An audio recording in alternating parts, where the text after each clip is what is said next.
à tous et on se retrouve dans cette nouvelle vidéo. Et je me suis dit que ce serait sympa de vous faire découvrir un métier qui était peu connu, le métier de perceur. Donc pour cette vidéo, j'ai décidé d'appeler une amie à moi qui est perceuse dans un salon à Paris. Et donc je vais vous laisser la découvrir et je pense que je vais la laisser se présenter. Si vous avez des questions supplémentaires, je suis sûre qu'elle serait d'accord pour faire une autre vidéo et en parler avec vous. Et puis voilà, moi je vais lui poser mes petites questions et j'espère que ça répondra. Ça fait beaucoup de questions. Mais j'espère que ça répondra aux questions du plus grand nombre. Et voilà, je vous laisse avec la suite. Salut, je me présente. C'est clair, tu commences comme ça. Non, mais vas-y, pardon. Salut, du coup je me présente. Moi c'est Sarah, j'ai 26 ans et du coup je suis perceuse dans un shop à Paris. Et donc pour la chaîne de Sukelina, je vais pouvoir répondre à toutes les questions concernant le piercing, etc. Merci Sarah. La première question, si tu es d'accord. Est-ce que tu veux bien nous partager ton premier piercing et l'âge que tu avais? Ok, alors déjà pour commencer, ce n'est pas à reproduire et je le recommande absolument pas.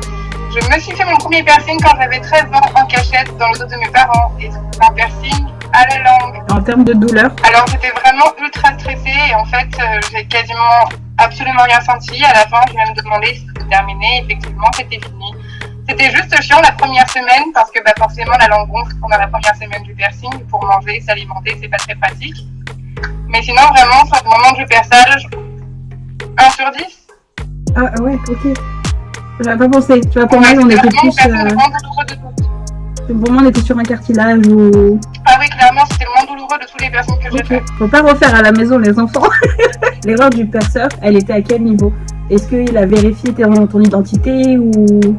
Ouais, honnêtement, c'est moi qui étais en tort sur toute la ligne. J'étais très intelligente sur le coup. Et à l'époque, comme c'était moins démocratisé, il se penchait vraiment moins sur la question. J'avais vraiment fait tout dans les règles de l'époque. Donc voilà, maintenant ils font beaucoup plus d'attention, ils sont plus à cheval, ils vérifient, il faut que les parents soient présents à cet âge-là en tout cas. Donc voilà. C'est mieux. Oui. Pour toi, l'âge idéal pour se faire percer, c'est quel âge? Ça dépend quel piercing, mais je favorise quand même 16 ans minimum avec accord parental.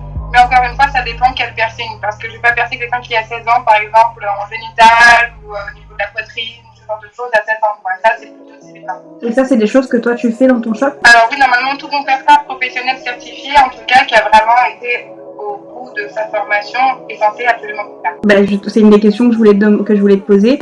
C'est quoi le parcours pour devenir perceur? C'est vraiment très difficile et c'est une question qui va être un petit peu longue à répondre parce que ces métiers-là ne sont pas du coup valus auprès de l'État. Du coup, la seule chose qu'il faut légalement pour pouvoir exercer le métier, c'est obtenir une formation d'hygiène et salubrité. Cette formation s'étale sur 3 jours simplement. Elle n'apprend en rien du coup le métier, elle est simplement là pour du coup apprendre toutes les notions quotidiennes, etc. Donc, il faut en gros qu'un perceur ou un tatoueur, parce que du coup c'est la même chose pour les deux, accepte de te prendre sous son aile pendant au moins 1 an pour être bien formé. Les formations qui durent 3 mois, quelques semaines, ça c'est vraiment de l'arnaque. En plus, généralement, ils font payer. Encore une fois, ces formations-là sont purement de l'arnaque et ne servent absolument à rien. Et on ne deviendra pas perceur avec ça. C'est d'autant plus pour cette raison-là que ce métier est vachement bouché parce qu'en fait, tout va de bouche à oreille. En fait, il suffit du coup d'avoir des contacts, de charbonner, de montrer vraiment sa motivation parce qu'il y a plein de perceurs qui savent très bien que c'est un effet de mode et que les gens veulent le faire par simplement pur effet de mode et non pas par passion. Donc, ils trient vachement les gens possiblement. Donc, toi, on peut dire que tu as eu un coup de chance, un coup de miracle incroyable. Coup de chance, oui et non, parce que ça faisait des années que je voulais faire ça, qu'avant ça j'étais à Clermont-Ferrand et que je m'étais demandé moult de plus, mais que j'ai quand même donné tout ce que je pouvais pour pouvoir y arriver. Quand on veut vraiment quelque chose, on donne vraiment tout et c'est ça qui porte ses fruits au final. Donc tu conseilles aux gens de se présenter dans les salons et de ne pas hésiter à y retourner plusieurs fois pour montrer à quel point ils sont motivés. Ouais. Moi c'est ce que j'ai fait. Et même pour mon premier stage, avant d'être prise vraiment pour une formation en apprentissage, quand j'ai dû faire juste de l'observation, c'est justement par mon acharnement et du fait que je retournais malgré tous les coups de la vie par me prendre parce qu'il m'a dit toi je vois vraiment que t'en veux et c'est parce que je t'ai refusé plusieurs fois que finalement je te prends. Après au niveau de ton travail, là ça fait combien de temps que t'es perceuse? Ça fait maintenant 5 ans que je suis perceuse. Et le piercing qui pour toi est le plus dur à réaliser? Aussi bête que ça puisse paraître parce que les gens pensent vraiment que c'est un piercing qui est simple parmi la multitude de personnes qui existent. Pour moi c'est le septum. Pourquoi le septum? Parce que c'est vraiment un des seuls piercings où on ne fait pas son marquage, il n'y a pas de point à faire. Et en fait, il faut vraiment une dextérité au niveau du poignet. C'est fait que notre poignet bouge d'un millimètre pendant la réalisation du piercing pour qu'en fait le piercing paraisse complètement en fait tordu et de travers. En fait, c'est très minutieux de réaliser le septum. Et pour toi, sur toi, les piercings que tu as, Lesquels sont les plus douloureux? Encore une fois, le septum. Il gagne tous les septum et mon double notile. C'est comme, je le dis toujours, je suis très très sensible de toute cette partie-là de mon visage. C'est-à-dire mon nez, il y a une particularité à être vraiment très très sensible de cette zone. Est-ce que tu aurais une anecdote à nous raconter sur toi?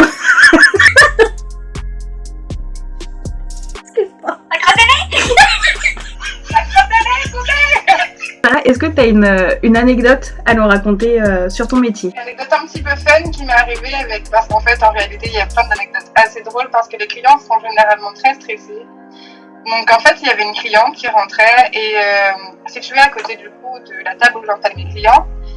Contre un mur, en fait, il y a des petites marches sur lesquelles je propose à mes clients en fait de poser leurs affaires tout simplement personnelles. Et donc, la cliente rentre et comme d'habitude, je lui explique qu'elle peut poser ses petites affaires sur les petites marches. Et en fait, elle s'avance, elle monte sur les petites marches face au mur, elle attend. Du coup, je la regarde et je lui explique que c'est pour ses affaires et qu'il faut qu'elle s'installe sur ma table pour que je puisse la verser. Et puis là, elle se rend compte en fait de sa bêtise et on explose de rire littéralement tous les deux.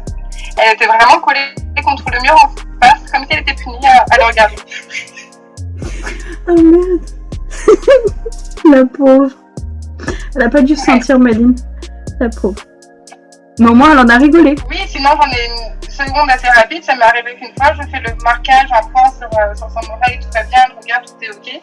Une fois que je la perce, elle se regarde dans le miroir et elle me fait « C'était l'autre oreille que je voulais faire ». Waouh. À quel moment elle a vraiment regardé quand tu lui as dit de regarder son marquage? Ouais, c'était vraiment quand le piercing était là, en fait, qu'elle a réalisé. Ça fait un petit peu tard. Le timing n'est pas bon, Kevin. Mais elle était stressée, alors j'ai accepté de lui refaire de l'autre côté. C'est gentil. Mais tu lui as laissé quand même l'autre ou... Non, là, on le veut direct. Ah, ça, je pense, c'est un truc qu'il faut prévenir. Parce que moi, j'avais été surprise quand ça m'était arrivé pour l'hélix, quand j'ai dû le retirer.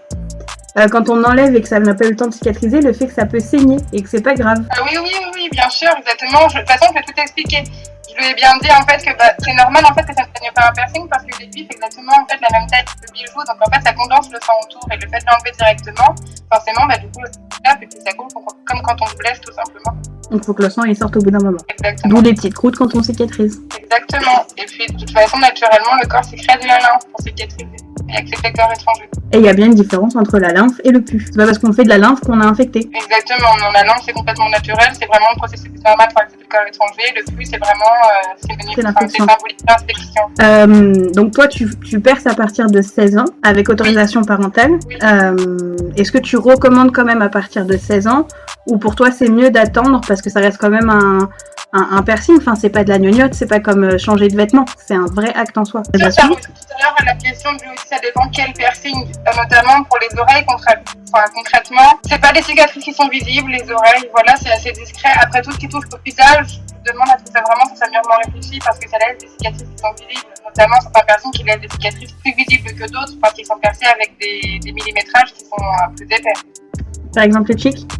Exactement. Ah oui, mais ça, même si la personne est majeure, etc., j'explique toujours que c'est des personnes qui sont vraiment très longs à cicatriser, qui sont pas du tout comme les autres piercings, qui ont plus de la cicatrice et de la marque parce que le millimétrage est plus épais, laisse forcément les fossettes qui sont une déformation naturelle normalement du muscle. Comme on le perfore, ça déforme le muscle à vie.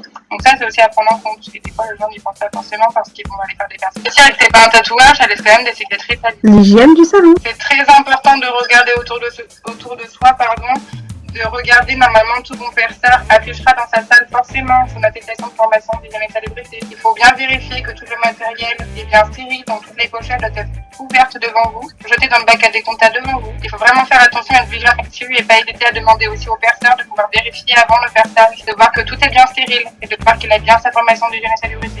Il faut vraiment pas lésiner là-dessus et pas penser qu'on est chiant par rapport à ça. Faut penser qu'il y a votre santé avant tout. Et ça, vraiment, faut pas lésiner avec ça dessus. Faut pas chercher de la course au moins cher. Ce n'est pas un vêtement, ça touche quand même à la santé des gens. Et ça, c'est très important de le rappeler.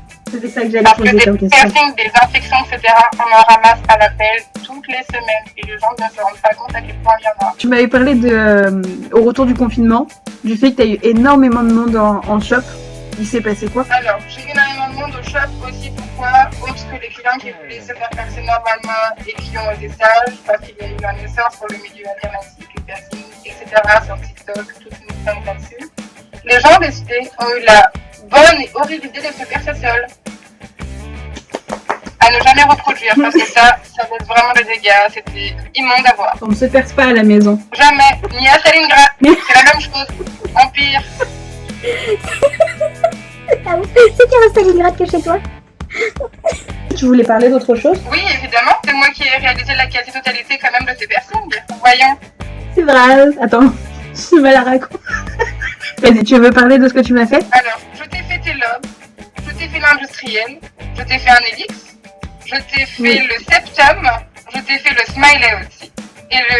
Et c'est tout. C'est pas mal? C'est pas mal. C'est quoi le prochain concert? Et comment tu l'as vécu? Bah quand tu veux, toi tu le sais, hein, Je suis ouverte. Non, le prochain, je sais pas. Dans l'intro, je disais que si les gens avaient des questions ou commentaires, on pourrait refaire une deuxième vidéo. Est-ce que t'es partante? Ouais, grave. Même si les gens veulent, même si je ne suis pas tatoueuse, quand je passe avec des tatoueurs, pouvoir poser des petites questions sur le tatou, il n'y a pas de problème avec ça, avec plaisir. Merci beaucoup, Sarah. Je te fais des bisous. Bisous. Je vais essayer, sauf si j'y arrive pas, et si tu es d'accord, de mettre ton Twitter et ton Instagram en barre d'infos. Ouais. Est-ce que tu veux que je mette autre chose? Mon Twitter et mon Instagram, c'est les réseaux sur lesquels je suis les plus active, donc non, c'est les plus importants là-dessus. Ok, parfait. Bah, je te remercie. Avec plaisir. Bisous. Salut. Et voilà, cette vidéo est maintenant terminée. J'espère que le concept vous aura plu, qu'on aura répondu à un maximum des questions que vous pouvez vous poser sur le métier du piercing. Si vous avez d'autres questions, comme je vous ai dit, vous n'hésitez pas à le mettre dans les commentaires. Et comme Sarah vous l'a dit, si vous avez des questions sur le tatouage, elle s'est proposée de se renseigner pour vous. Donc n'hésitez pas également à lui poser toutes vos questions et moi je lui enverrai le tout. Je vous remercie de nous avoir encore regardé. Dites-moi aussi le type de vidéo qui vous plairait. Est-ce que les vlogs pourraient vous intéresser? Je fais pas grand chose dans ma vie, si ce n'est le travail et la maison. Mais on sait jamais, peut-être que des vlogs de ma vraie vie ça peut vous plaire. Donc je vous fais d'énormes bisous et comme je vous l'ai déjà dit, vous savez ce que vous avez à faire. La cloche, l'abonnement, les commentaires, les likes. Je vous fais d'énormes bisous et on se dit à très bientôt pour une nouvelle vidéo. Salut les petits potes!